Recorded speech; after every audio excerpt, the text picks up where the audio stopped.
नमस्कार मित्रांनो. CSIR म्हणजे कॅपॅसिटर स्टार्ट इंडक्शन रन, त्यानंतर PSC परमनंट स्प्लिट कॅपॅसिटर व CSR capacitor start and run. तर या प्रकारच्या हार्मेटिक कॉम्प्रेसर वायरिंग मध्ये आपण रनिंग आणि स्टार्टिंग हे कॅपॅसिटर वापरतो. तर आज आपण रनिंग कॅपॅसिटर व स्टार्टिंग कॅपॅसिटर हे कोणकोणत्या पद्धतीच्या साहाय्याने चेक केले जातात याची आपण माहिती घेणार आहोत.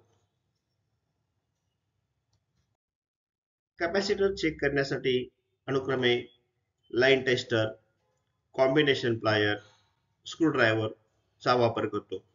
त्याचबरोबर डिजिटल क्लॅम्पॉर मीटर, डिजिटल मल्टीमीटर की ज्या मीटरमध्ये कॅपॅसिटन्स मोजण्याची सोय आहे असं मीटर, आणि त्याचबरोबर एनालॉग मल्टीमीटरचा वापर करतो. आज आपण कॅपॅसिटर एकूण 3 प्रकारे चेक करणार आहोत. त्यामध्ये पहिल्या पद्धतीमध्ये आपण कॅपॅसिटर हे एनालॉग मल्टीमीटरवर चेक करतो. त्यानंतर दुसऱ्या पद्धतीमध्ये आपण कॅपॅसिटर डिजिटल मल्टीमीटरवर चेक करतो, त्याचा कॅपॅसिटन्स पाहतो. आणि तिसऱ्या पद्धतीमध्ये आपण त्या कॅपॅसिटरची स्पार्क टेस्ट घेणार आहोत.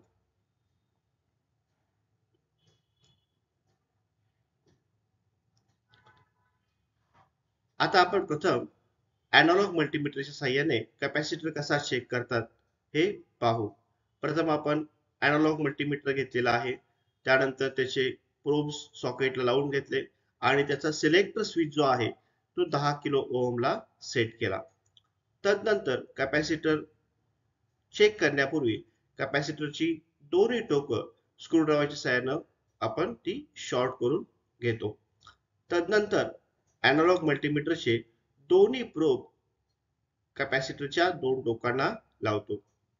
दोन टोकांना लावून रीडिंग पाहिला असता मल्टीमीटरचा पॉइंटर जो आहे तो सुरुवातीला इन्फिनिटिव्ह कडून 0 ओहम कडे जातो, ज्याला आपण चार्जिंग असं म्हणतो. आणि पुन्हा तो आता आपल्याला 0 कडून इन्फिनिटिव्ह कडे येताना दिसतोय, त्याला आपण डिस्चार्जिंग असं म्हणतोय.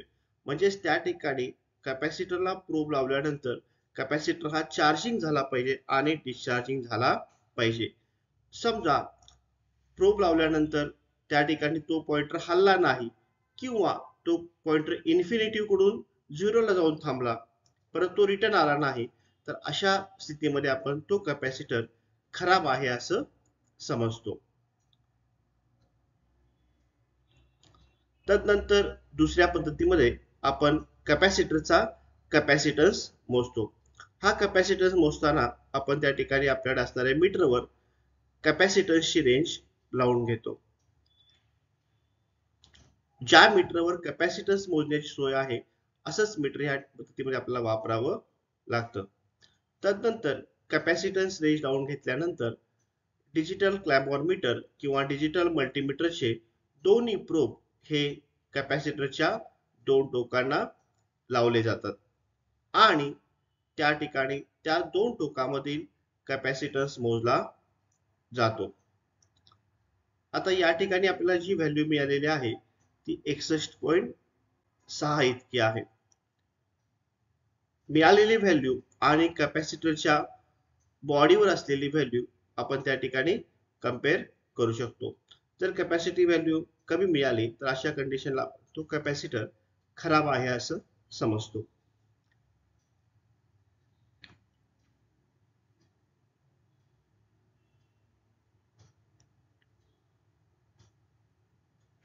त्यानंतर कॅपॅसिटर टेस्टिंगच्या तिसऱ्या मेथडमध्ये, जिला आपण स्पार्क टेस्ट असं म्हणतो, या पद्धतीमध्ये आपण कॅपॅसिटरच्या दोन्ही टोकांना अनुक्रमे फेज आणि न्यूट्रल वायर जोडतो. म्हणजेच त्याला एकूण 230 व्होल्टचा AC सप्लाय देतो.